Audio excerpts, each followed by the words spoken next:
মাপকাঠি আল্লাহর কোরআন, রাসূলের সুন্নাত, অন্য কিছু নয়। সুতরাং সমাজের পাকে পাকে বেশে আসা ইসলামের যত বিধান কোরআন এবং হাদিসের সাথে আমরা মিল পাবো, অবশ্যই মানবো। কিন্তু যারা মিল পাবো না সেটাও মানবো না, সেটা মেনে নেওয়া আমাদের জন্য উচিত হবে না। কারণ আল্লাহ বলেছেন আতিউল্লাহ, আল্লাহর আনুগত্য করো। আমরা যদি কোরআনে নাই এমন বিষয়ের অনুসরণ করি তাহলে আল্লাহর আনুগত্য হলো না। রাসূল, আল্লাহ বলতেছেন আতিউর রাসূল, তোমরা রাসূলের অনুসরণ করো।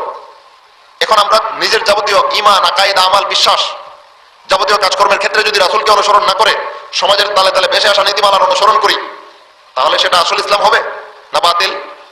এই কারণে আমাদের সমাজের আনাচে কানাচে অজস্র রকমের বাতিল ফেরকা, বাতিল মতবাদ দিন দিন ছড়িয়ে পড়তেছে এবং বাড়তেই আছে।